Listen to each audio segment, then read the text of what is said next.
Bonjour ou bonsoir à toi qui regarde cette vidéo. Ce soir, nous sommes le mardi 12 mai, deuxième jour après le déconfinement, que ce soit en Suisse ou en France. Comment ça va se passer, on ne sait pas. Mais en tout cas, nous, ce soir, on va parler des actions. J'attaque ce nouveau chapitre sur les actions, comprendre le mécanisme et comment acheter des actions. Pour commencer, n'oubliez pas une chose très importante et j'insiste toujours dessus, c'est de prendre de quoi noter une feuille et un stylo. Ce call sera disponible en replay. N'oubliez pas que les informations présentées et disponibles dans ce webinaire sont uniquement destinées à des fins pédagogiques. Les informations ne doivent pas être confondues avec des conseils d'investissement, mais plutôt des exemples éducatifs de l'application de l'analyse technique des marchés. Au programme de ce soir, prérequis, définition, à quoi sert la bourse, capitalisation boursière, quelques conseils. S'il y a des personnes qui pensent que vous êtes ici sur ce call pour aller chercher uniquement comment se placer sur l'action Airbus ou comment aller se placer sur l'action Tesla, tu peux sortir du call, c'est pas du tout. Aujourd'hui, il n'y aura pas du tout de graphique ou d'analyse, on va laisser ça un peu. Vraiment, aujourd'hui, on reprend, comme pour ceux qui avaient suivi la série sur le gold, on commence d'abord par établir les bases parce qu'il y a énormément de choses qui sont fausses dans le domaine des actions. Vraiment, je vais me présenter, en tout cas pour ceux qui viennent d'arriver, vous ne me connaissez pas, peut-être en ayant vu des vidéos, mais je vais le faire encore une fois. Ce sont des mentions légales. Je m'appelle Chris Dienda, j'habite Lausanne, en Suisse. Je suis entrepreneur depuis 2010. Je suis trader indépendant depuis janvier 2019 avec l'entreprise QVR et Producteur Vision. J'ai commencé. Puis, depuis janvier 2020, je suis formateur indépendant. Je trade notamment les indices et je suis spécialiste, si vous préférez, sur le gold. Bien, commençons par quelques petits prérequis, notamment pour les personnes qui viennent d'arriver.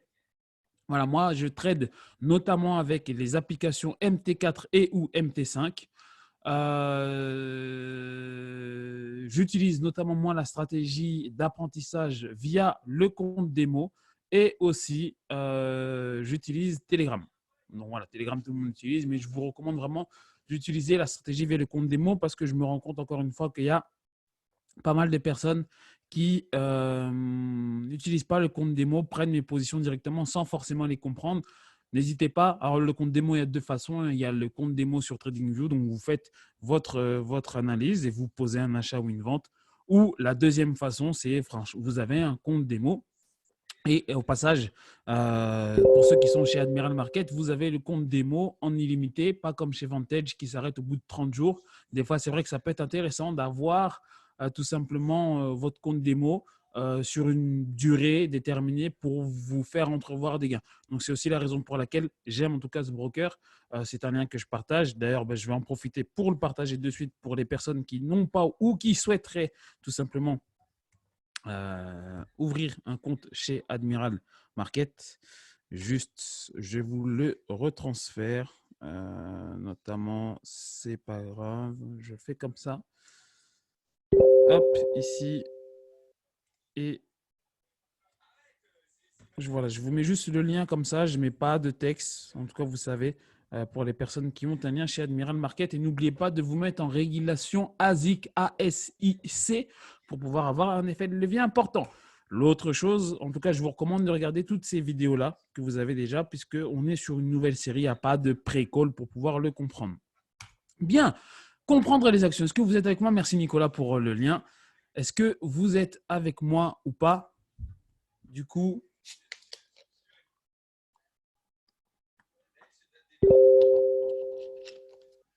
ok, super.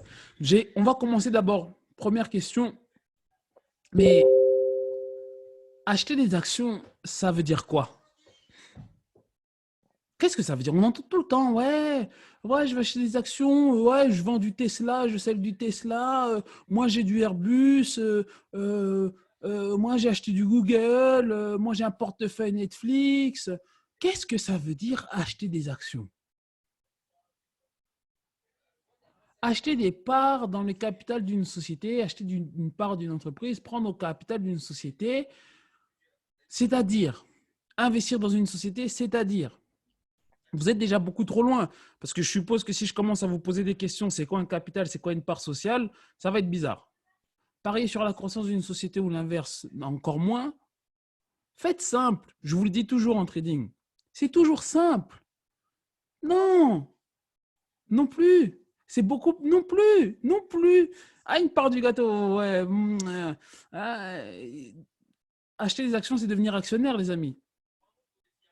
pour faire simple, je vous dis toujours en trading, lisez les choses en français. Et au fait, tout le monde l'oublie. Quand il faut acheter des actions, tout le monde oublie qu'acheter une action, ça veut dire devenir actionnaire. Et être actionnaire, qu'est-ce que c'est? J'ai une définition. Ça vous donne le droit de voter aux assemblées générales, le droit de bénéficier à la distribution de dividendes, c'est-à-dire quand l'entreprise a fini de payer les salaires, les fournisseurs, les taxes, et qu'il reste un tout petit peu d'argent. Alors ensuite, on dit, qu'est-ce qu'on fait avec ce petit argent qui reste? On le prend. Est-ce que j'ai le droit de participer à une augmentation de capital? Comment on fait quand on liquide? Comment je rembourse mon action? Est-ce qu'il y a des bonus? Voilà, tellement de choses. C'est ça être actionnaire. Voilà ce que vous faites quand vous achetez une action. Puisque quand vous me dites, oui, investir, j'ai lu ça tout à l'heure, investir dans une société, ce n'est qu'une partie d'être actionnaire. Est-ce que vous êtes d'accord avec moi? Mettez-moi un 8 dans le chat si vous êtes d'accord avec moi. Que lorsque vous investissez, ce n'est qu'un bout de votre boulot d'actionnaire. Donc, vous devez être actionnaire. Alors maintenant, j'ai une autre question. C'est quoi une action?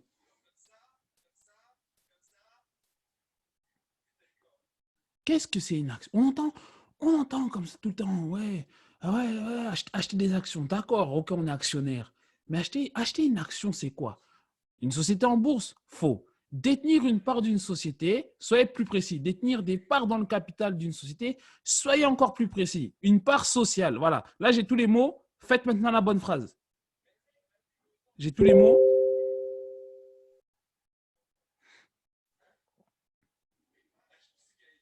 Je vais voir qui va sortir la phrase. Détenir. Voilà. C'est un titre qui représente une part sociale de la société. Voilà. Voilà ce que ça, c'est une action. Donc, est-ce que tout le monde sait ce que ça veut dire maintenant? Une part sociale de la société. Mettez-moi un 3 ceux qui savent et mettez-moi un 5 ceux qui ne savent pas. Alors, voilà. On va rentrer d'abord dans des définitions très simples parce que je vois une majorité de 5. Prenons cet exemple. Vous avez votre entreprise. Comment on l'appelle notre entreprise? Venons, on lui donne un nom. Très rapidement, le premier nom qui vient. Voilà. On va. Autre chose. Voilà, j'ai bugué, je ne m'attendais pas à ça. Voilà, l'entreprise d'Avol. Voilà, on a l'entreprise de Julien, on a l'entreprise d'Avol. Julien, voilà, a son entreprise, elle a l'entreprise d'Avol. Nous tous, enfin, pour le moment, il y a une seule personne qui a l'entreprise d'Avol. L'entreprise d'Avol est détenue par une personne. Mais comment on s'assure que l'entreprise est détenue par une personne? On a ce qu'on appelle un titre de propriété.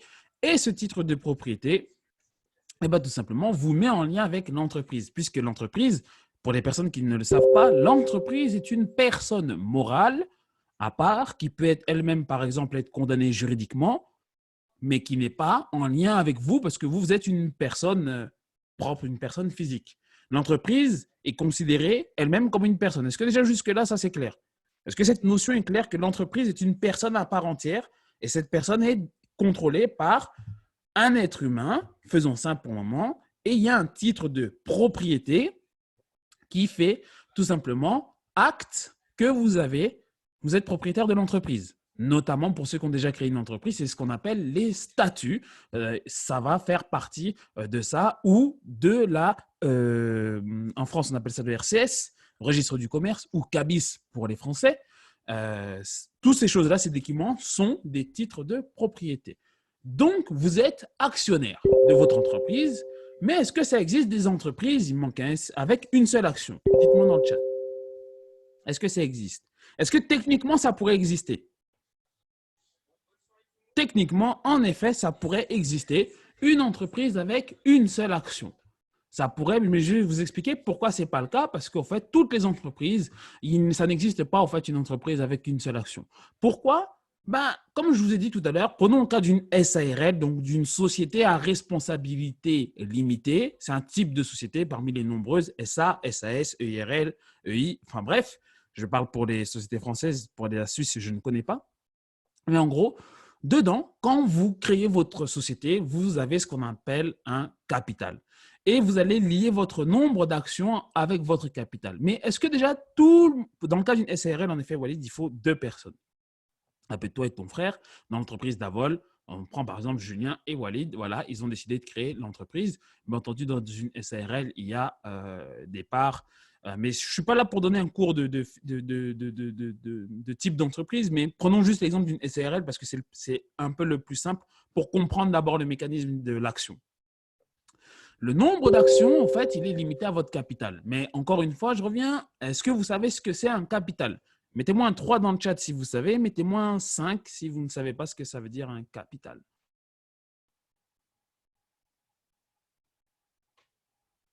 Ok, je vois quand même beaucoup de 3. Est-ce que je peux avoir une définition, 2-3 définitions très rapides sans googler? N'allez pas sur Google, vraiment sortez-le comme ça de base. Situation patrimoniale et financière de l'entreprise. Non, faux. Somme investie au départ. Exactement, c'est la somme investie au départ, mais au fait, pas vraiment. D'abord, une définition. Le capital social d'une entreprise est égal au montant des apports de biens et d'argent dont les associés ou actionnaires en transfèrent la jouissance à la société en contrepartie de droits sociaux, c'est là qu'on y vient, parts sociales ou actions en fonction de la forme juridique de l'entreprise.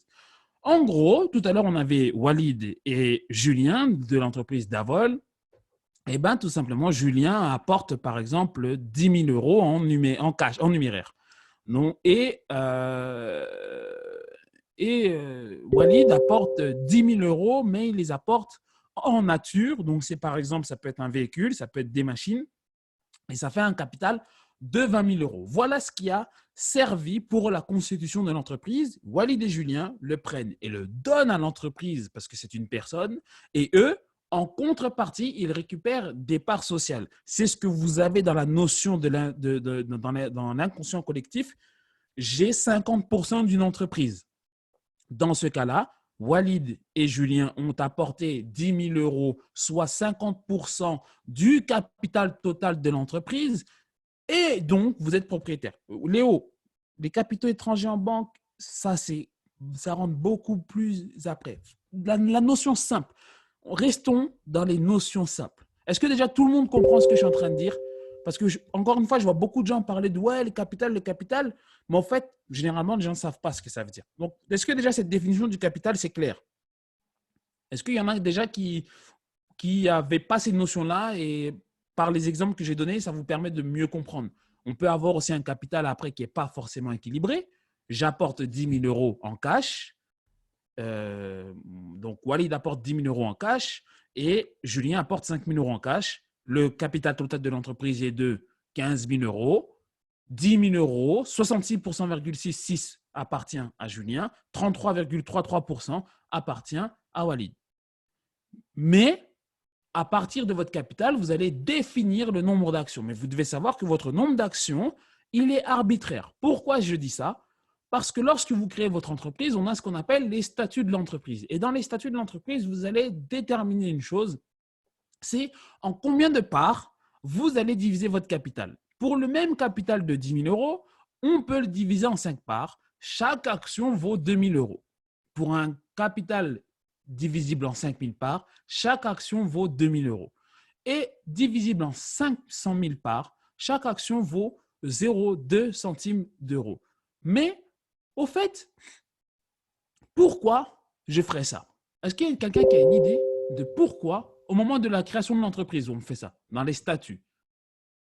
Moi qui ai déjà créé plusieurs entreprises, à chaque fois, on a ce qu'on appelle les statuts, où on amène un capital de combien, et tu décides de manière arbitraire, vraiment de manière arbitraire, le nombre de parts pour ton entreprise, et ça veut dire que chaque action vaut X montant.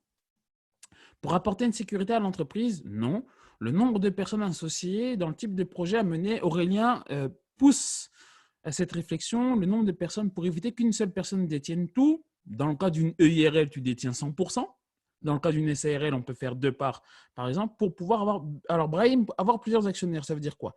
Kirill, augmenter le capital, toi, tu es déjà dans l'étape après, gérer le nombre d'actionnaires, mais action moins chère attire plus d'investisseurs. Ça, c'est faux, puisque, ça, je vais l'expliquer tout à l'heure. Alexandre, je vais revenir là-dessus. Avoir le pouvoir de vendre part par part. Grosso modo, c'est ça. Hein? Grosso modo, c'est comme si, en fait, ça vous permettrait demain, pour je ne sais quelle raison, vous avez envie de vendre votre entreprise ou de céder une part. Si vous, à votre avis, vous avez par exemple un lot divisible en 5 parts, Combien de parts de votre entreprise vous pouvez vendre? Dites-moi dans le chat. 5. Ça veut dire que Walid et Julien ont leur entreprise qu'ils ont coupée en 5 parts. Et bien, si Alexandre a envie d'acheter une part, il doit poser forcément 2000 euros et vous perdez un cinquième de votre entreprise. Et c'est indivisible. En effet, Kevin, il a raison, c'est indivisible. Donc, il ne peut pas prendre, s'il veut prendre part à l'entreprise, il ne peut pas prendre moins de 2000 euros. S'il veut, il peut acheter 2/5 de l'entreprise très brutalement. Mais dans l'autre cas, avec 500 000 parts, eh ben, tout simplement, Alexandre peut acheter une action pour 2 centimes. En effet, comme je l'ai dit tout à l'heure, essayez de me suivre, ça se fait au moment de la création de l'entreprise. Au moment de la création de l'entreprise, on décide le nombre de parts. On peut par exemple aussi mettre pour une entreprise de 10 000 euros, diviser en 5 000 parts et ça vous fait une action qui vaut 2 euros. Est-ce que jusque-là, c'est simple? Aurélien, toi, tu prends de l'avance, mais tu as compris le principe. Vous avez compris? Soyez patient, soyez patient, soyez patient. On n'est qu'au début du call, je vous demande d'être patient.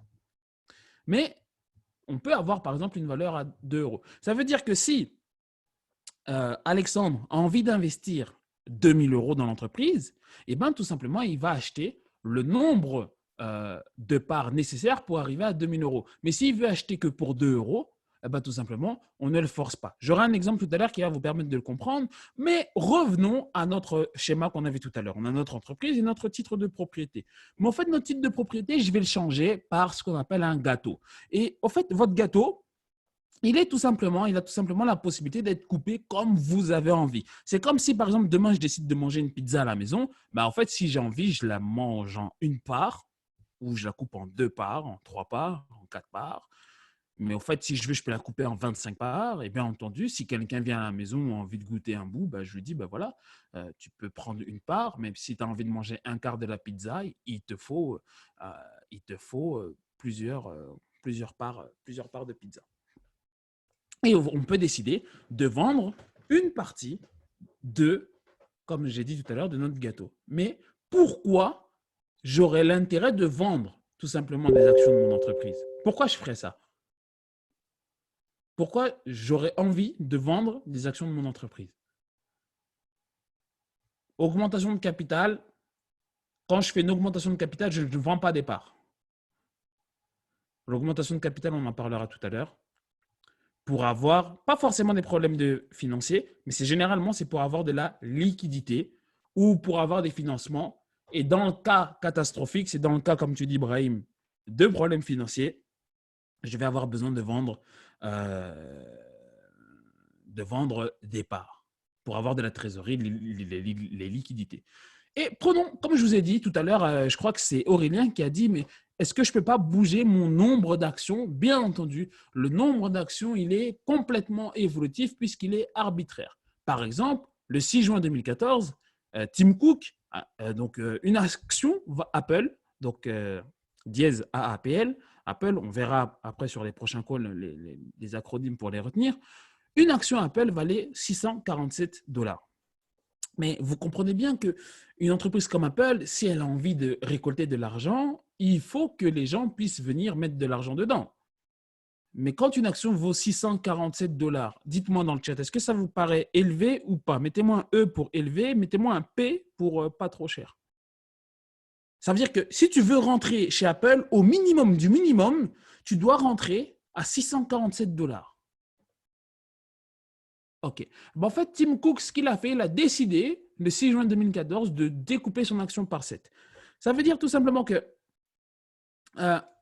l'action est passée de 647 $ à 92 $ et 14 cents. Ça veut dire que la personne qui avait une action Apple le 6 juin 2014 se retrouve du jour au lendemain avec cette action. Mais est-ce que la valeur de l'entreprise, elle a baissé? Dites-moi dans le chat. L'action est passée de 647 $ à 92 $. Exactement.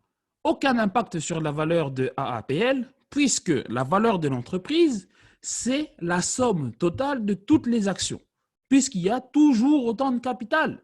Avant, j'avais par exemple, je ne sais pas, 1000 actions pour 647 $ l'action. Et ben maintenant, j'en ai 7000 pour 92 $ l'action. Donc, ça ne change rien. Il n'y a aucun impact sur la valeur de l'entreprise.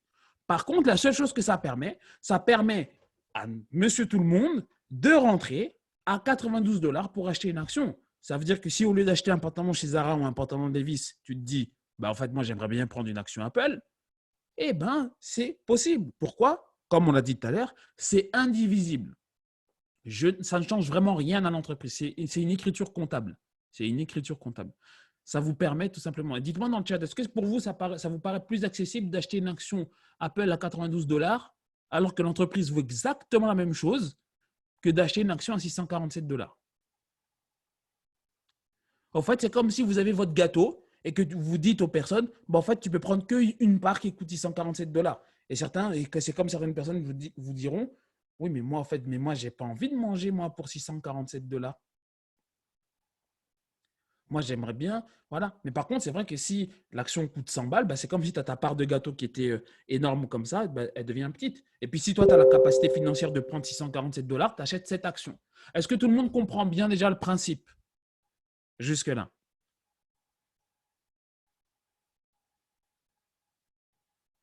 Non, Julien, on ne peut pas dire ça. Bien. Donc, on a notre action et au final, Julien et comment s'appelle Julien Ibrahim avec l'entreprise Davol décide de vendre, grosso modo, là, je dirais 30% de l'entreprise. Mais à qui elles le vendent?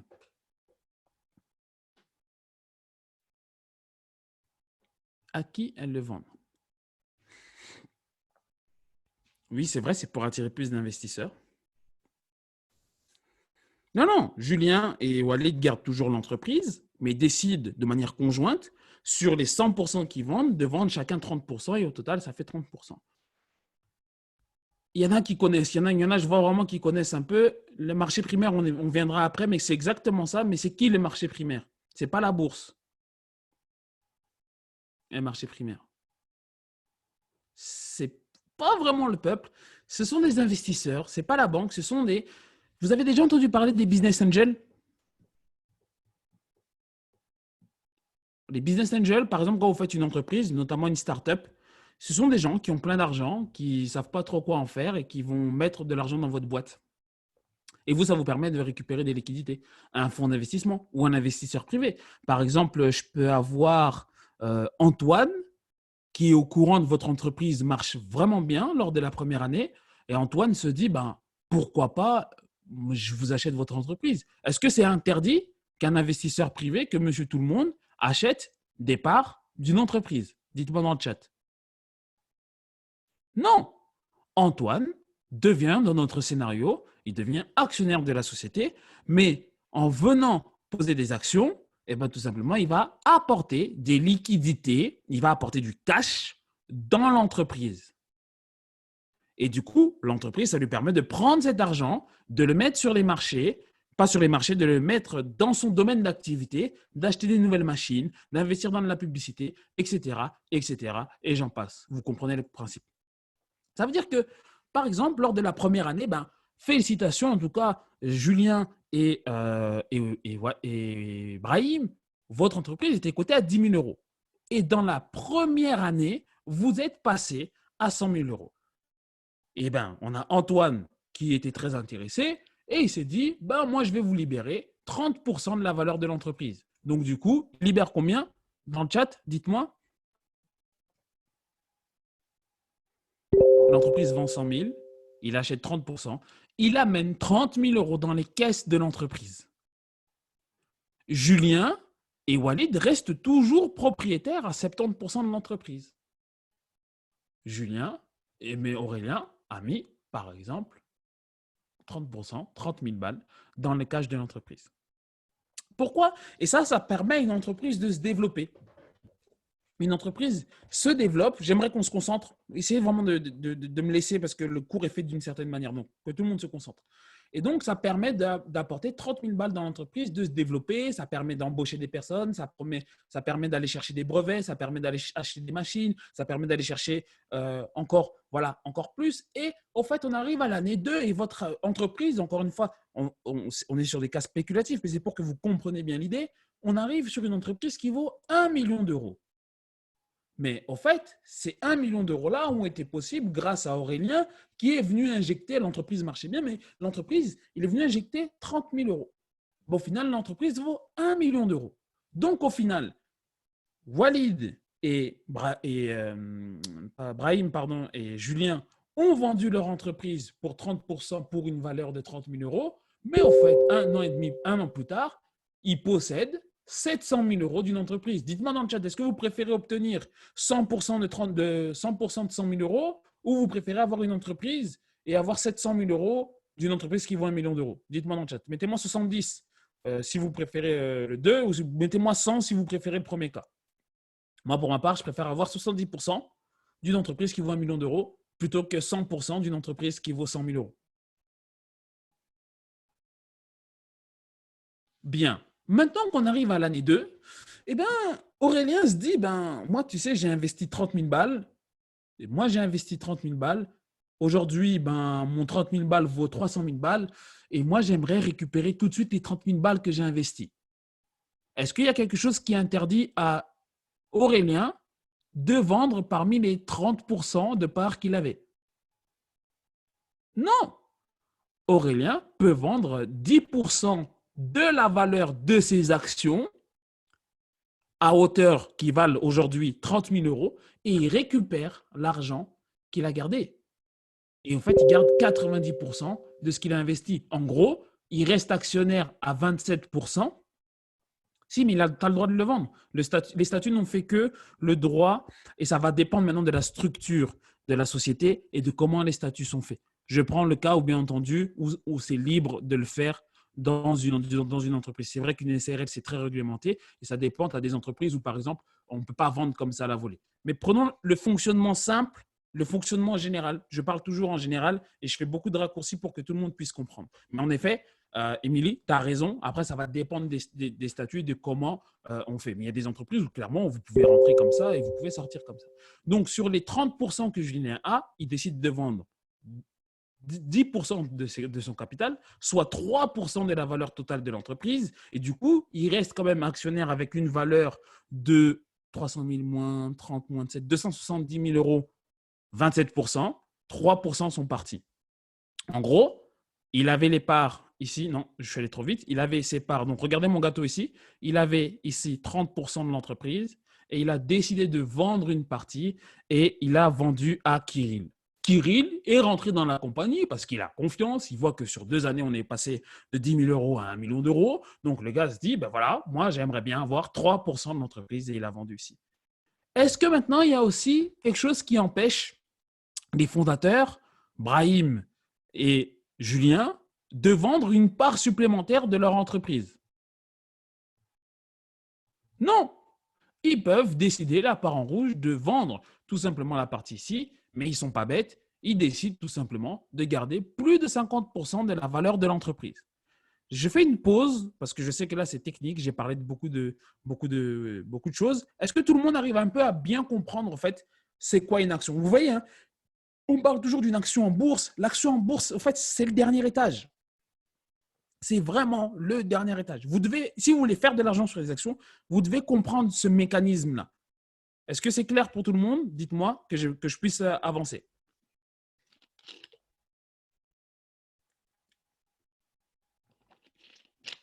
OK. Donc, on peut faire ça. Et on peut faire un truc qui est complètement tordu et qui va être difficile à comprendre, je l'ai lu tout à l'heure. C'est que quand vous avez votre gâteau qui est comme ça, eh ben, vous pouvez décider. Donc, on va dire que actuellement, donc on reprend notre exemple. On a les parts bleues, on a le gâteau entier qui appartenait à la base à Brahim et Julien qui ont créé l'entreprise d'Avol. Aurélien est arrivé, avait ça, et il a pris de la valeur, 30%. Il a décidé de vendre une partie de son gâteau à Kirill Et Brahim et Julien ont décidé de vendre à… Il me faut une femme quand même. Laquelle? La première qui écrit. Je vais voir le nom. Voilà. Et Émilie décide d'acheter aussi des parts de l'entreprise. Donc, on a Aurélien, Kirill, Émilie, Brahim et Julien qui sont là dans l'entreprise. Mais aussi, Brahim et Julien, ou l'ensemble des actionnaires, peut décider que s'ils ont encore besoin de liquidité, de faire ce qu'on appelle une augmentation de capital. C'est-à-dire, personne ne va vendre des parts, mais on va dire subitement, de manière très brutale, que dans notre gâteau, il y a 2 nouvelles parts qui peuvent venir. C'est ce qu'on appelle de manière très grossière une augmentation de capital. Ça veut dire que maintenant, j'ai Nadia qui, elle veut absolument rentrer dans l'entreprise, mais se dit, et le conseil d'administration, là, les 5 qui étaient là avant, les actionnaires disent ouais, mais nous, en fait, on ne veut plus vendre. Hein. Si tu veux rentrer, il faut que tu viennes avec du gâteau. Et du coup, elle vient avec du gâteau, par exemple à hauteur de 20%, et du coup, on a la taille du gâteau qui augmente. Dans la réalité, ce n'est pas possible. Hein. Si mon gâteau il fait 1, il fait 1. Je ne peux pas augmenter mon gâteau, mais comprenez que dans les actions, c'est possible.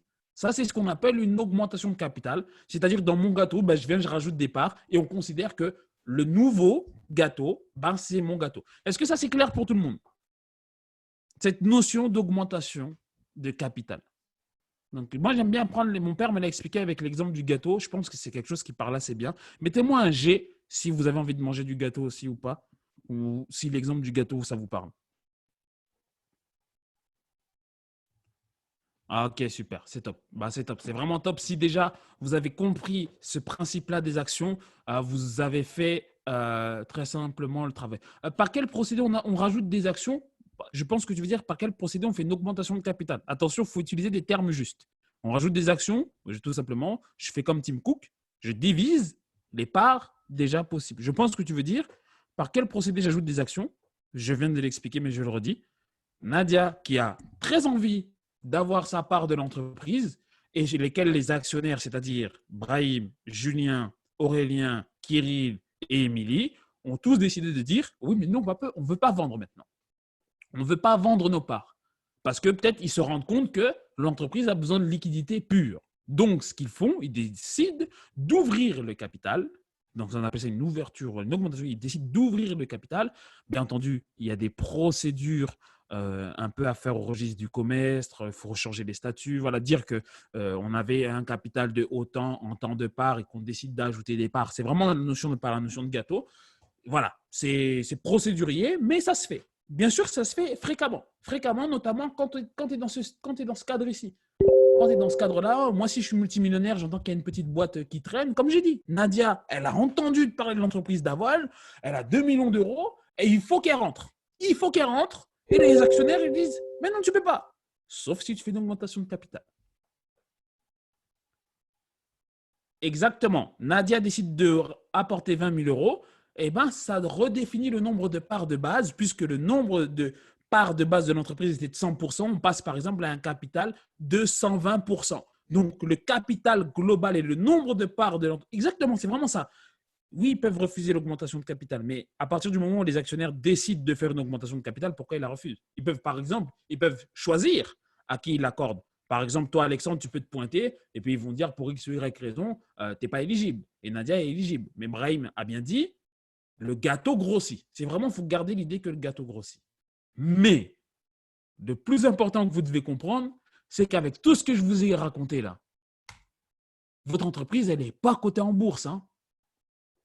Votre entreprise, elle n'est toujours pas cotée en bourse. Est-ce que ça, vous le comprenez? Tout ce que je vous ai dit, ça se passe sur le marché primaire. Comme il a dit, on en parlera, mais c'est un peu comme j'ai parlé sur le pétrole. Il y a 2 marchés pour les actions. Il y a le marché primaire et le marché spéculatif.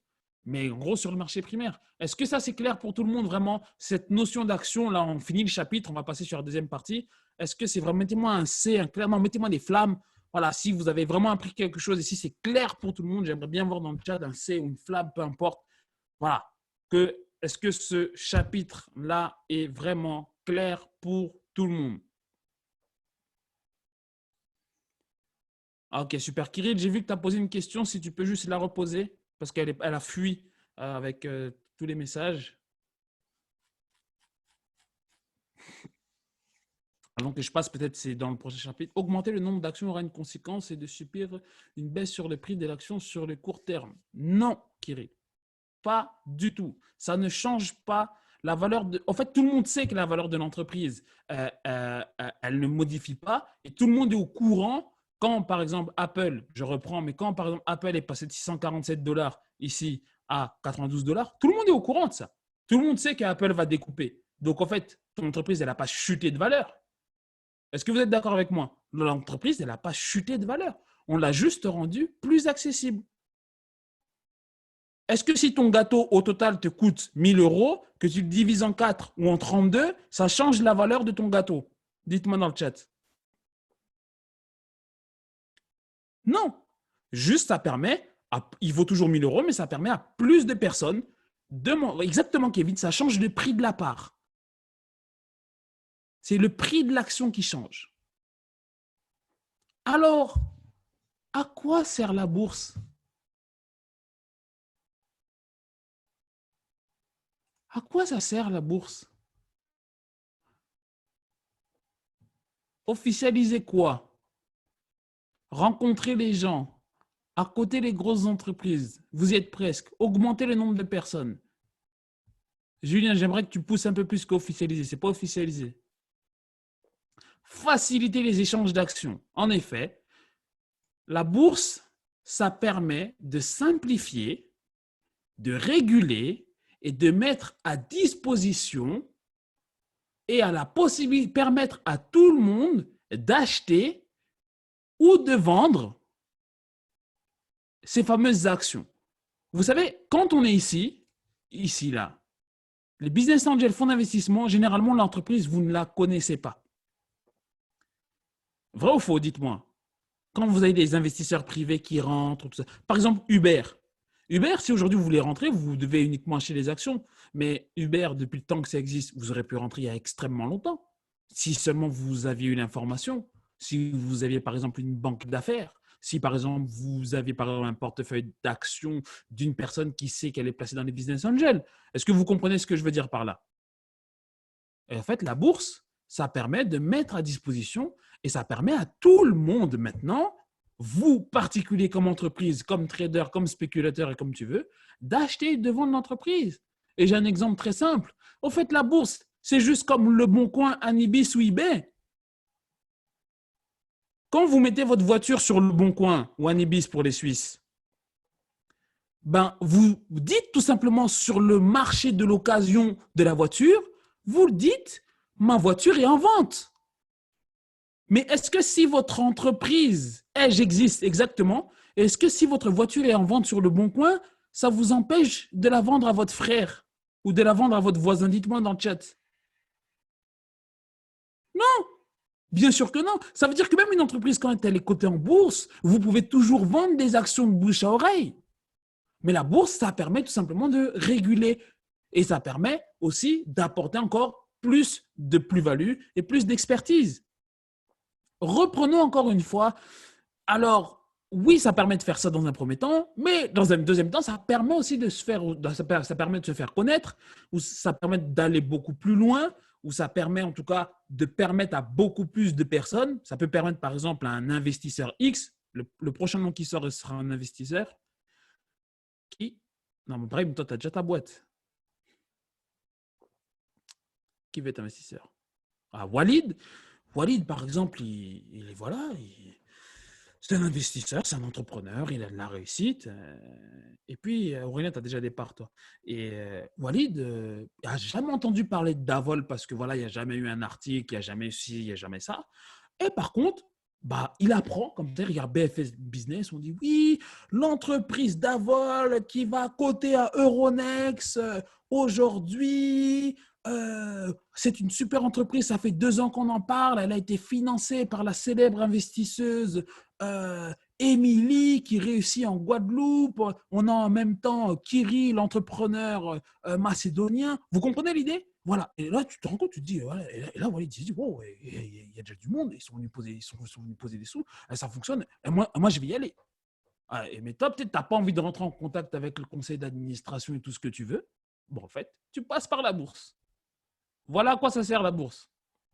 Maintenant, Walid, quand il veut arriver sur le marché, eh ben, tout simplement, je vous rappelle, on reprend notre fameux gâteau. Et au fait, ben, on est à l'année 2 et on arrive à l'année 15. On arrive à l'année 15.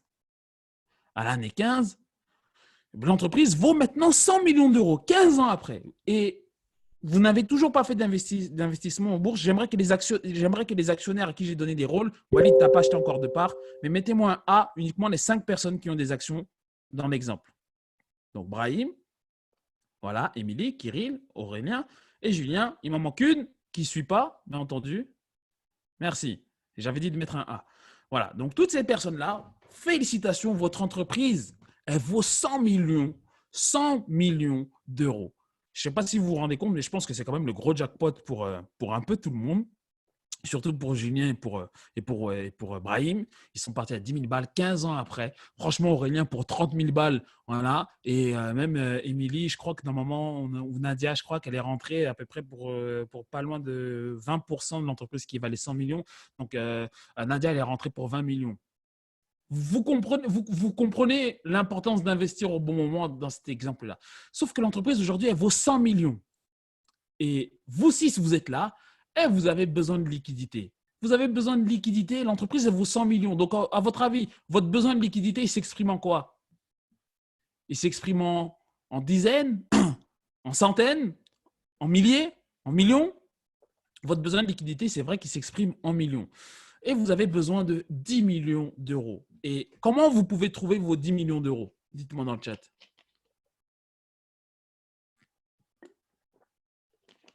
En vendant des actions. Ok, mais j'ai besoin de 10 millions d'euros. Là, comment ça s'appelle? C'est pas Émilie et Nadia qui ont des. Alors, je vois, il y a un emprunt. À votre avis, vous avez besoin de 10 millions d'euros. Est-ce que est-ce que la banque peut vous prêter 10 millions d'euros? Oui, mais si vous devez le faire, qu'est-ce qui va se passer? On va demander plein de choses. 10 millions d'euros, ce n'est pas 100 000 euros. Il y a des intérêts. Mais peut-être que vous, ce que vous voulez, ce n'est pas faire un crédit. Il vous reste une option, c'est laquelle? Ramener des investisseurs et dégager des liquidités. Vous devez dégager des liquidités au plus vite. Pas augmenter les capitales. Vous n'allez pas augmenter le capital, vous voulez dégager des liquidités. On reprend. Brahim et Julien, si vous avez suivi, qu'est-ce que vous avez fait au départ quand vous avez voulu dégager des liquidités? Vous avez vendu vos actions. Ok, l'entreprise vend 100 millions. Vous avez besoin de liquidité. Qu'est-ce que vous faites? Sauf que maintenant, vous êtes 6. Vous vendez des actions. Et sur quel marché vous pouvez avoir dégagé une liquidité de 10 millions? N'oubliez pas, je vous ai dit quoi? La bourse, ça sert à quoi? Si vous suivez les définitions que je vous dis, toute la réponse est là. La bourse sert à quoi? J'aimerais que tout le monde me réponde dans le chat. Faciliter les échanges. Permettre à tout le monde de rentrer sur le marché. C'est à ça que ça vous sert la bourse. Donc voilà, Brahim, exactement. Donc Brahim et Julien, qui sont les actionnaires majoritaires toujours de la boîte, décident de se faire coter en bourse avec l'accord de tout le monde. Et c'est ça qu'on appelle une IPO ou une Initial Public Offering. Vous faites ce qu'on appelle une introduction en bourse. Nous, par exemple, c'est à partir de là qu'on peut intervenir. Avant ça, on ne peut pas rentrer. Et là, j'ai un cas d'école. Qui connaît le cas d'école de Facebook? Mettez-moi un F pour ceux qui les connaissent. Ceux qui ne les connaissent pas, un peu de culture trading. Bien. L'entreprise Facebook, ça a démarré en quelle année? 2004. L'introduction en bourse de Facebook s'est faite en quelle année? 2012, c'est bien, il y a de la culture, exactement 2012. Facebook se lance en 2004. Et il y a plein de choses, pas mal de choses, des news, voilà, le bouton like qui apparaît en 2008. Moi, pour ma part, j'ai créé mon compte Facebook en 2008. Et en fait, on a en 2011 le moment où Facebook, tout simplement, se lance en bourse. À cette période-là, juste un peu avant, juste un peu avant, c'est au mois de mai, on a vraiment en 2011, on a le moment où Facebook rentre en bourse. En fait, tout simplement, Facebook, qui était déjà une très, très grosse compagnie, eh ben, en fait, ils vont décider de sortir 15% de leur entreprise, soit 420 millions d'actions à 38 dollars. Est-ce que vous avez une idée de la liquidité que Facebook va sortir?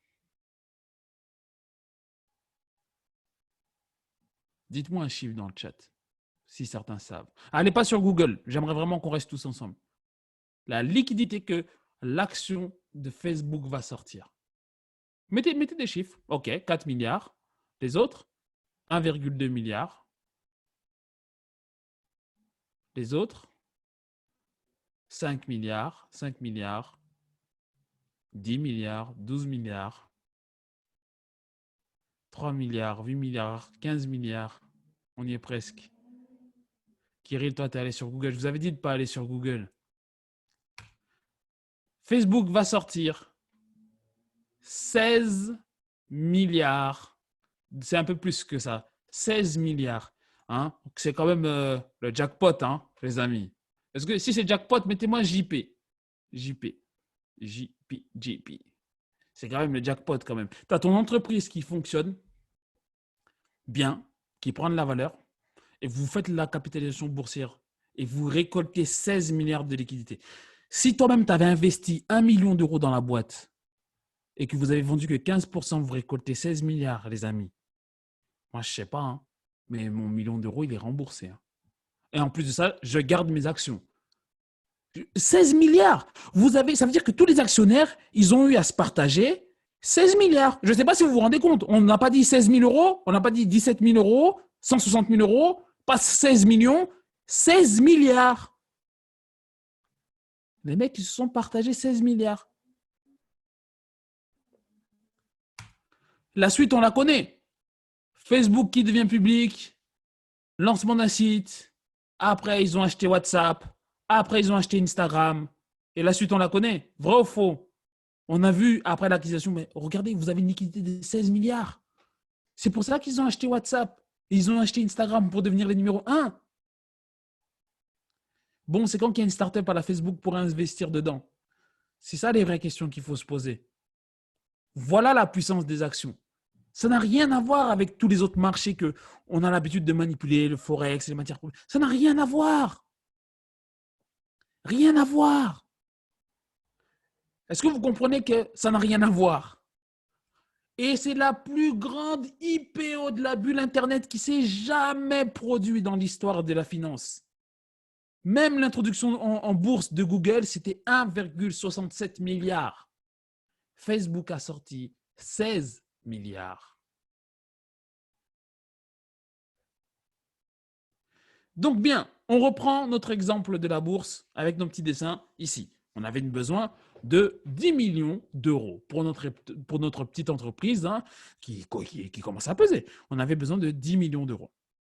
Je vais changer certains paramètres, mais comprenez que à partir de maintenant, le mot actionnaire, donc tous les actionnaires d'avant, là, c'est-à-dire Kirill, Aurélien, Émilie et Nadia, je vais vous appeler investisseurs. Je vous mets dans la même base. Hein. On garde vraiment les fondateurs de l'entreprise, Brahim et Julien. Et tous ceux qui sont arrivés en cours de route, je vais vous renommer investisseurs. Est-ce que vous êtes d'accord avec moi, les investisseurs? Mettez-moi un I, les investisseurs. OK. Ça fait 1 heure qu'on est lancé, pratiquement. Je suis désolé. Est-ce que ça va pour tout le monde? Non, mais Walid, tu n'es pas encore dans le game. Tu vas arriver. Tu n'es pas encore dans le game. Walid, tu n'es pas encore dans le game. C'est Brahim et Julien. Je suis désolé hein, pour la durée. Dites-moi dans le chat, est-ce que ça va pour la durée? On en a encore, mais c'est vraiment pour vous expliquer vraiment ce mécanisme. Genre, on ne va pas pouvoir aller de l'avant si je ne vous explique pas tout ça. J'aimerais avoir 30 réponses, mais j'en ai que 2. Parce que là, on va dépasser l'heure sans problème. Hein. Alors là je vois où est-ce qu'on en est, on va dépasser l'heure. Ok, top. On y va. Donc, vous, les investisseurs, rappelez-vous, hein, je ne vais pas vous renommer, mais les investisseurs, vous aviez 30% de l'entreprise et les fondateurs avaient 70% de l'entreprise. D'un accord commun lors de la comment on appelle ça, lors de la mise en bourse, juste avant, vous avez décidé de dans vos parts égales, 70, d'enlever une partie, et là, d'enlever une partie. Vous avez décidé, donc les actionnaires majoritaires restent à 50%, les investisseurs passent de 30 à 20%, mais au total, on met sur le marché boursier, on met 30% de la valeur de l'entreprise. On met 30% de la valeur de l'entreprise et tout simplement, on va faire notre IPO et au fait, la valeur totale de l'entreprise sur la bourse va être les 100 millions d'euros. N'oublions pas, on arrive à vendre les 30% de l'entreprise. On dégage une liquidité de combien, mes fondateurs et mes investisseurs? On dégage combien de liquidité en ayant fait ça? On dégage 30 millions. Beau gosse, félicitations. Je pense que pour Aurélien qui avait investi 30 000 balles, voilà, vous pouvez vous partager les 30 millions. Enfin, ça, c'est vous que ça regarde, hein. Vous faites comme vous voulez, soit vous les réinvestissez, soit vous partez en agressif. Bien, la chose qu'il faut comprendre maintenant, c'est que si votre entreprise, la valeur boursière, elle augmente, eh bien, tout simplement, la valeur de votre entreprise, elle augmente. Du coup, même ceux qui sont arrivés, disons, allez, je prends 3-4 personnes qui sont écrites en face de moi, Cédric, Cyril et Walid et Colette sont tous rentrés ici dans les 30%. Bah, en fait, si votre entreprise, lors de l'année, donc on est à l'année 15, à l'année 16, elle a doublé, et bien tout simplement, votre investissement, les 30 millions que vous avez achetés deviennent 60. OK? Mais dans le cas contraire, si la valeur de l'entreprise chute, eh ben, la valeur de l'entreprise vaut 70 millions. Ça veut dire qu'on a perdu 30 millions et eux qui avaient injecté 30 millions, tac, on est à combien? 100 000, on a perdu 30%. 30%, ben, vos 30 millions valent 20 millions. Ça veut dire que Colette, Cyril et Cédric, j'avais 4 personnes et j'ai oublié le quatrième, désolé, et Walid, voilà, votre capital, enfin votre investissement de 30 millions est passé à 20 millions. Du coup, vous avez perdu de l'argent. Vous avez perdu de l'argent. Je vais revenir sur ce cas-là tout à l'heure, mais il faut comprendre quelque chose. J'ai une question à vous poser. Est-ce que le prix de l'action, elle influence sur l'entreprise? Est-ce que le prix de l'action influence sur l'entreprise? Si oui, dites-moi pourquoi.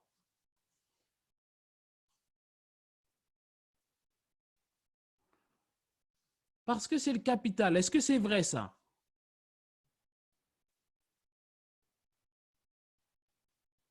Plus elle baisse, plus elle perd de sa valeur.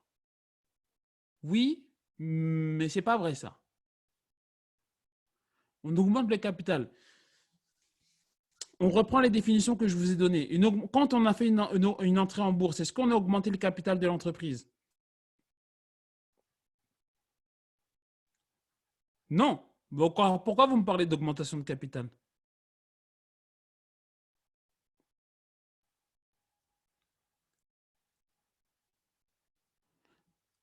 Alors, pourquoi l'action a l'influence sur l'entreprise? Ça influence les gens psychologiquement, oui. Mais en fait, on reprend encore mauvaise perspective d'avenir. Ça, c'est bien, ça, c'est juste. Mais on reprend notre exemple. Et là, j'ai mis des chiffres. À l'année 15, l'entreprise vaut 100 millions d'euros. Ici, je vous ai affiché. À l'année 18, l'entreprise vaut 10 millions d'euros. Catastrophe. Catastrophe. Voilà, l'entreprise, sur les marchés boursiers, attention, vaut 10 millions d'euros. Ça veut dire que, bah oui, hein, les beaux scénarios, voilà. Ça veut dire que votre entreprise, ici, potentiellement, votre valeur, vous êtes passé de 20 millions à 30 millions. Voilà, vous avez les chiffres. Donc 20, 50, 30, 5, 2, 3. Est-ce que tout le monde a perdu 80% ici? 90%?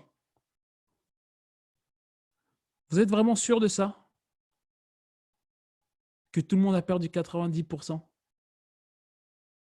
Exactement, vous commencez à comprendre que les seules personnes qui ont perdu l'argent, ce sont ceux qui sont arrivés depuis l'ouverture en bourse. Mais les investisseurs de base, c'est-à-dire Antoine, Émilie, Kirill et Sarah, Eux, ils étaient là déjà avant. Eux, ils ont déjà mangé. Et même si les propriétaires aujourd'hui, ils ont une fortune qui vaut 5 millions d'euros, mais en réalité, ils n'ont pas perdu d'argent. Vous allez comprendre pourquoi. Ils n'ont pas perdu d'argent parce qu'il y a quelque chose que vous devez prendre en compte.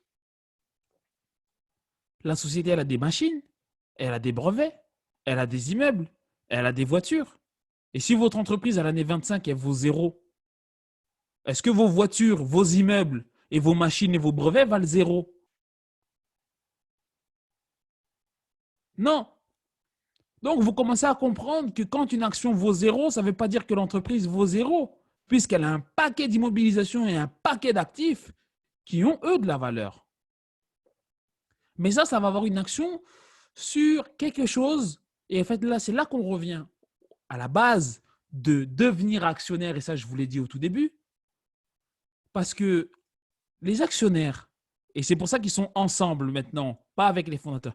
Les actionnaires, qu'est-ce qu'ils font dans une entreprise qui est cotée en bourse?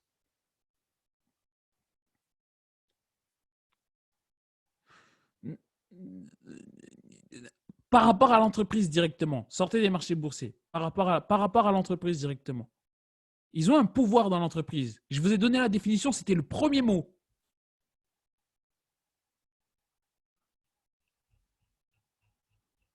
Je vais vous remettre la définition d'actionnaire. Voter aux assemblées générales, c'est le premier rôle d'un actionnaire. Et ils votent quoi, les actionnaires?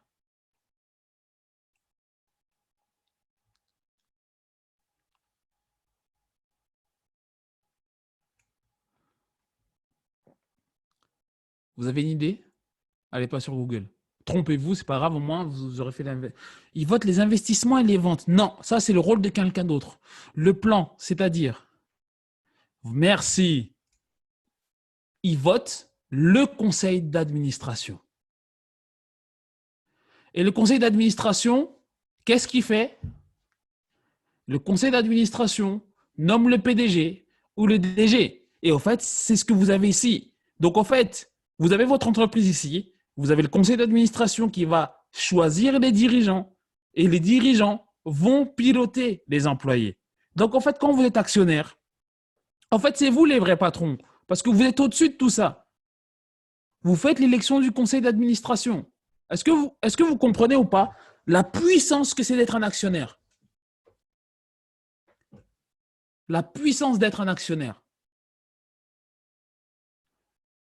Puisque vous avez posé votre argent. Dites-moi dans le chat, je ne sais pas si ça s'est bloqué, mais est-ce que et c'est exactement, c'est comme élire un président. Et que le président fasse des bons résultats ou pas, vous pouvez le virer. Et l'exemple le plus célèbre, c'est lequel? Quel est le patron qui s'est fait virer de sa propre boîte? Dans des cas catastrophiques, on peut y aller. Il y a un cas qui est extrêmement célèbre. Non, Elon Musk possède encore sa boîte. Est-ce qu'il y en a qui le connaissent, lui?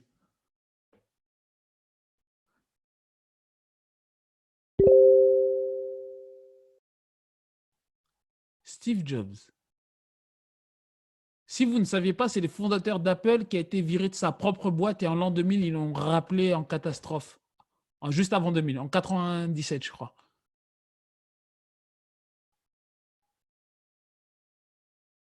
Vous ne saviez pas, hein?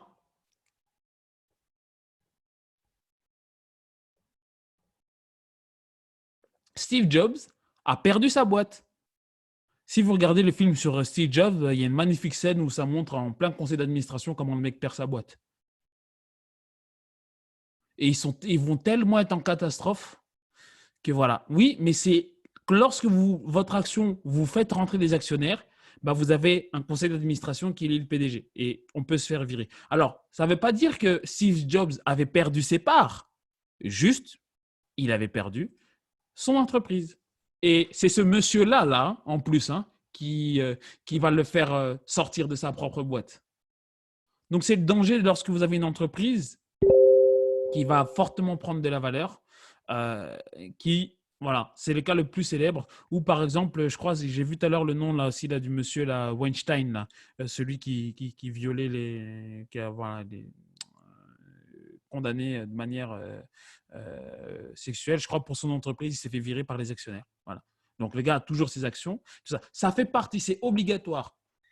Une SAS, Société à Action Simplifiée, ou une SA, Société Anonyme, bah, quand on veut passer en bourse ou passer avec des grands investissements, eh ben, tout simplement, on doit passer sous ce type de régime. C'est comme ça. Donc oui, c'est à double tranchant d'avoir des actionnaires parce que tu peux perdre ta boîte. Bien entendu, dans les statuts, tu peux te débrouiller pour dire que oui, tu ne pourras jamais perdre ta position de président directeur général. Mais crois-moi que quand tu as envie d'attirer des gens pour poser plusieurs millions et millions et millions, mettre une clause comme ça veut dire que toi, tu n'es pas sûr de la croyance ou de la rentabilité de ton entreprise. Voilà. Je vous laisse faire des recherches. Par exemple, si vous allez voir, par exemple, notre ancien président de la République française, Nicolas Sarkozy, aujourd'hui siège au conseil d'administration de plusieurs entreprises. Je vous laisse faire une petite recherche là-dessus, vous verrez. C'est très drôle.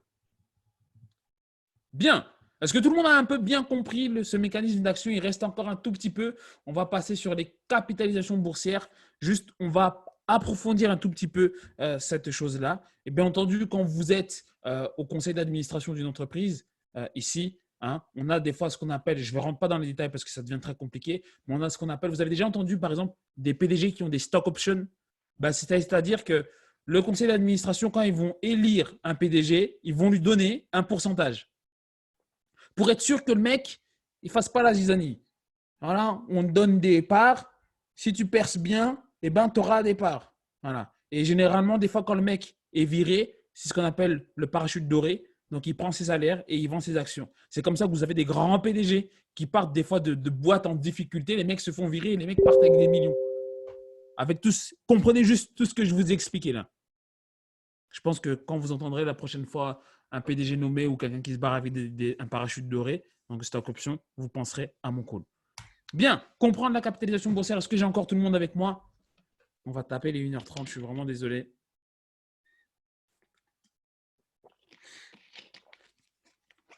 C'est un cours vraiment technique, mais ça va vous permettre de comprendre. Voilà. Après, vous comprendrez pourquoi on manipule les actions de telle manière et qu'est-ce qu'on peut aller faire. Ok, super. On reprend encore une fois notre fameux exemple avec notre entreprise. Hein. Rappelez-vous, on est à l'année 16, l'entreprise vaut 70 millions d'euros. Mais bon, voilà, les derniers qui viennent d'arriver, les gens de la bourse, Walid, Cédric, Cyril et Colette, ils se disent, bon, l'entreprise, elle fonctionne encore, elle n'est pas de souci, on y croit. Et on arrive à l'année 25 et comme je l'ai dit tout à l'heure dans l'entreprise, ben, on arrive le moment fatidique où l'entreprise boursière vaut 0 million d'euros. Voilà. Mais Kirill, toi, tu n'es pas dedans encore. Kirill, toi, tu es dans les investisseurs. Et voilà. Et là, bah, par exemple, Cyril, Cédric et Colette et Walid, ben, vous avez perdu votre investissement. Les 30 millions d'euros que vous avez mis aujourd'hui ne valent plus rien du tout. Mettez-moi un 0 dans le chat si vous êtes déçus ou pas. Les gens de la bourse, vous êtes 4. Voilà, Walid, Colette, investissement perdu. Apparemment, Cédric et Cyril, ça ne les dérange pas de perdre de l'argent, mais tranquille. Mais voilà, vous avez perdu votre investissement. Mais comme je l'ai dit tout à l'heure, ce n'est pas parce que votre entreprise vaut 0 euros sur les marchés que votre entreprise vaut, par exemple, 0. Et c'est la raison pour laquelle vous voyez, par exemple, une banque comme la Société Générale. Pourquoi la Société Générale est construite tout le temps? Pourquoi elle a des tours? Il y a des gens qui se sont déjà posé la question, pourquoi la Société Générale, elle a des immeubles? Les mecs, ils ont une banque. Pourquoi ils ont des immeubles? C'est exactement, c'est pour sécuriser. Demain, il arrive je ne sais quel truc. Pourquoi il y a des mecs qui vendent la tour?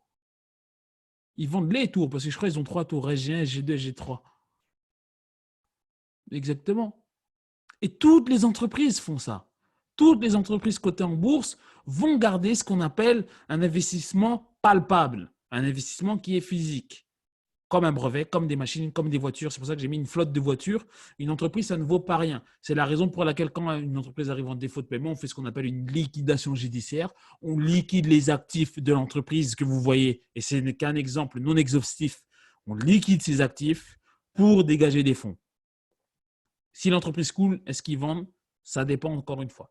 Mais regardez, je vais vous montrer un exemple très simple. L'entreprise vaut 0 million d'euros. Mais qui vous a dit que l'entreprise valait 0 million d'euros? Parce que tout simplement, la valeur boursière a chuté.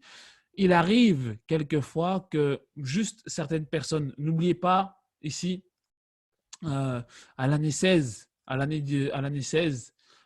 l'entreprise a perdu de la valeur. Et au fait, on a Coco, donc on a Colette, qui est en soum-soum parce qu'elle est sur la bourse. Hein.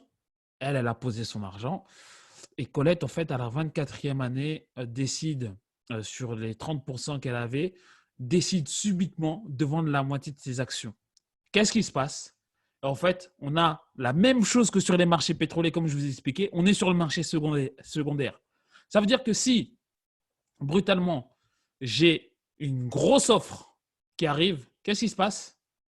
Vous connaissez le schéma. Et que je n'ai pas de demande. Et si en demande, j'ai rien, alors qu'est-ce qui se passe? C'est simple. Vous connaissez à partir d'aujourd'hui. J'ai tout simplement, je prends la flèche ici, c'est pas grave, je fais copier, mais vous comprendrez en replay. J'ai subitement la valeur de l'entreprise qui chute.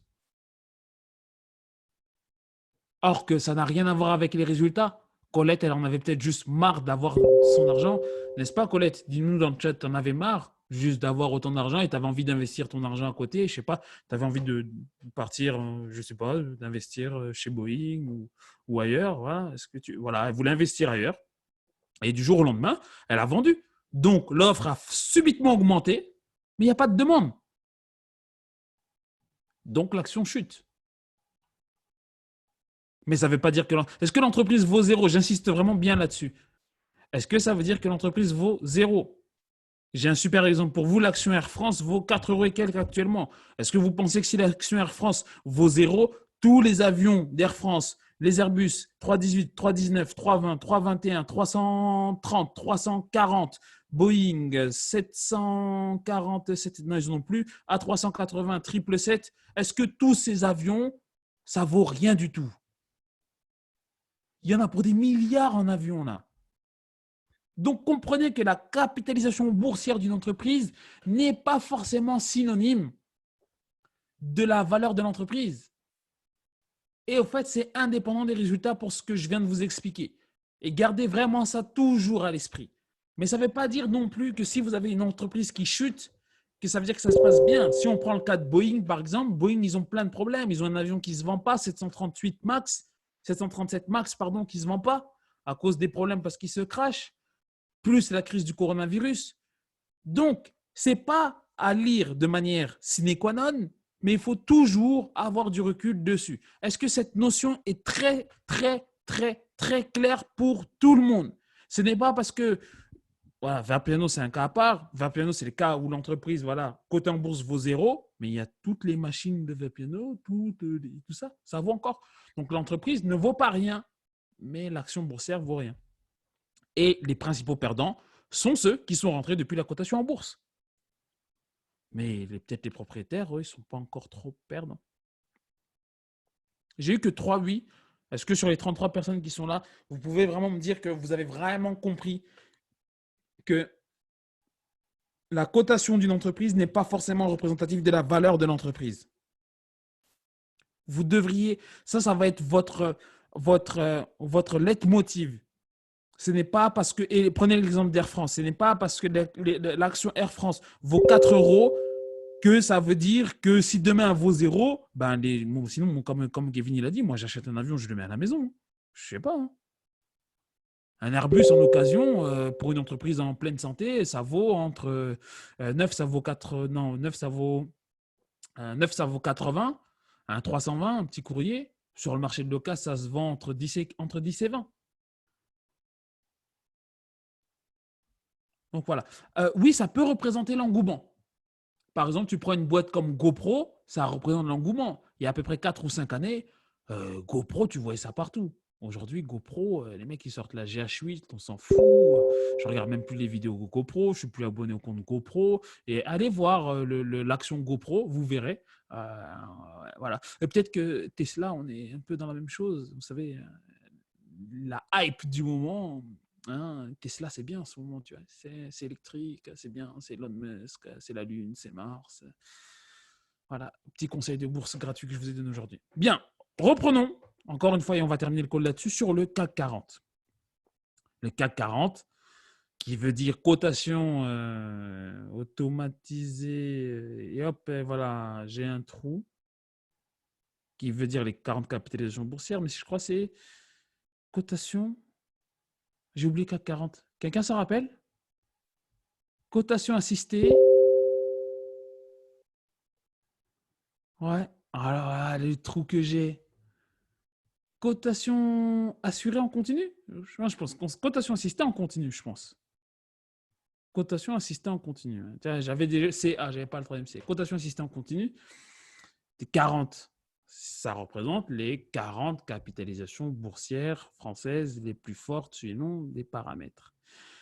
En fait, ce que vous devez savoir, c'est que le CAC 40, qui possède le CAC 40? Est-ce que vous savez qui possède le CAC 40? Qui possède? Quelle est la représentation des entreprises, enfin des gens qui possèdent? Donc, il y a l'État. Oui, c'est vrai, il y a l'État. Il y a qui encore?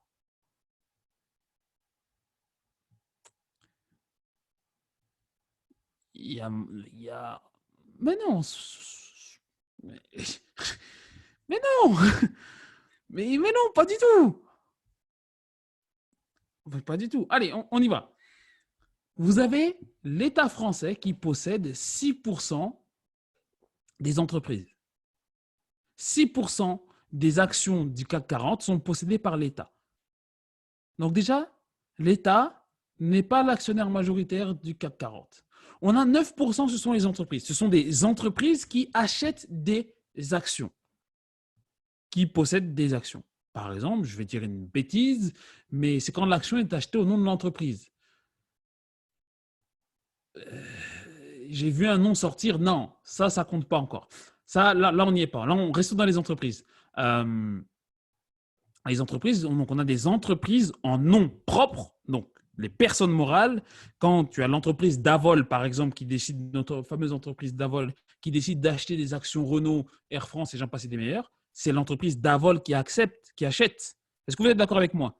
C'est Davol qui achète et Davol, elle l'a acheté comment? En concertation avec ses investisseurs. C'est-à-dire, rappelez-moi vos prénoms, Brahim, Julien, Émilie, Nadia, Kirill et Aurélien, et ceux de la bourse qui viennent d'arriver, mais eux, par la bourse, ils achètent par défaut, mais en tout cas, vraiment, les actionnaires de base, donc les actionnaires de base, eux ont acheté via l'entreprise.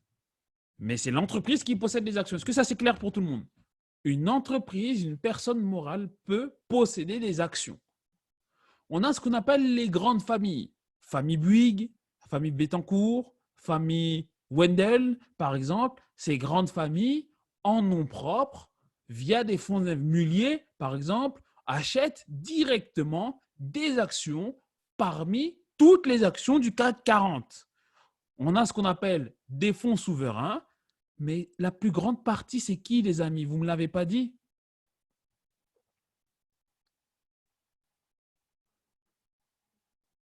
Arrêtez de me dire les actionnaires, les actionnaires. Tout le monde ici est actionnaire. Et l'État est actionnaire. Exactement, Kevin. C'est les personnes lambda. C'est les épargnants. Les épargnants, c'est vous et moi. C'est les gens qui on a un salaire, on prend une partie de notre épargne, on le met sur le marché. Ça représente 42%. 42%. Et vous le faites soit via des fonds de gestion, soit via des petits porteurs qui ont des gestions de portefeuille, soit vous le faites via des assurances quand vous prenez une assurance vie, quand vous le faites par des fonds étrangers ou des fonds de pension, ou par exemple quand vous mettez votre argent sur MetaTrader 4, par exemple. Et bien entendu, les épargnants peuvent être des pays étrangers, Quand vous prenez par exemple une assurance vie comme Swiss Life, les gens ont des assurances vie Swiss Life dans une entreprise suisse, mais l'entreprise, les assureurs eux-mêmes achètent tout simplement du CAC 40. Et donc, qu'est-ce que ça veut dire? Ça veut dire quoi? Ça veut dire qu'on peut avoir des Japonais ou des Chinois qui possèdent des entreprises françaises. On peut avoir un fonds étranger qui s'appelle… donnez-moi un nom de fonds étranger. Allez, rapide. Vous me donnez un nom, un pays. On arrive à 1h30, on a bientôt terminé. Inventez un nom. Allez hop. Pas de racisme dans l'inventation du nom. Voilà, Found. Kevin, voilà, Kevin, il arrive dans le game, il a le fonds de pension Found aux États-Unis. Et ben, lui, il vient, tous les gens qui ont mis de l'argent chez lui, il achète tout simplement des entreprises. Est-ce qu'il y en a qui peuvent voir le problème qui peut arriver là? Qui peuvent entrevoir?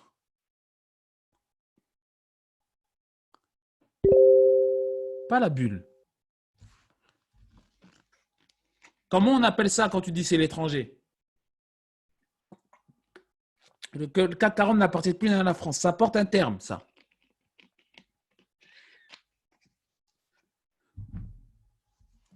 Eh bien, ça peut amener de l'ingérence politique. Si par exemple, Found, Kevin, qui est un Américain pur Trumpiste, décide d'acheter, je ne sais pas, pour un très gros montant, 3 entreprises françaises qui peuvent concurrencer des entreprises américaines, mais Kevin, en même temps, il est copain républicain avec les hautes sphères américaines et Trump. Est-ce que vous commencez à voir le problème?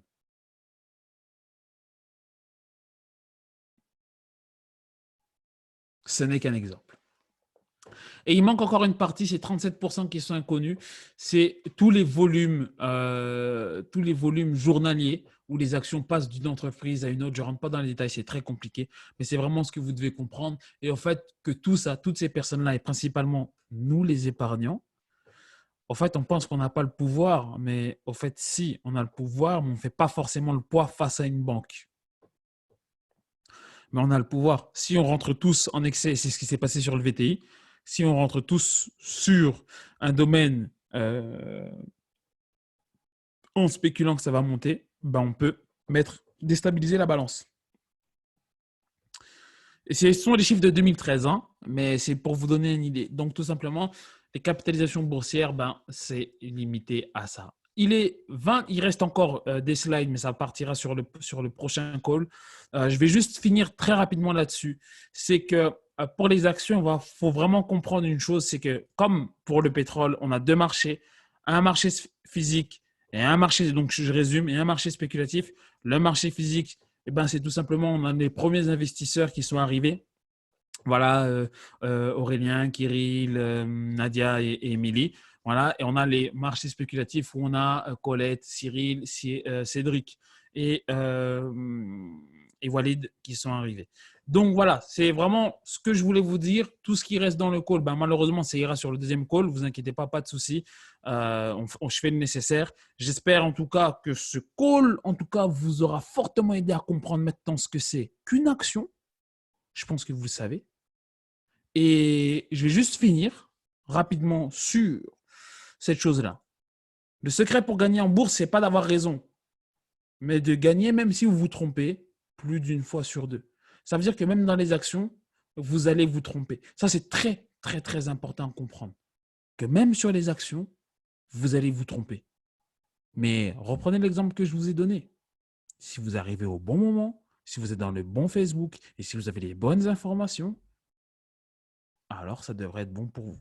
Un plaisir pour moi de vous former. N'oubliez pas de mettre un commentaire et un pouce bleu si tu vois cette vidéo sur YouTube.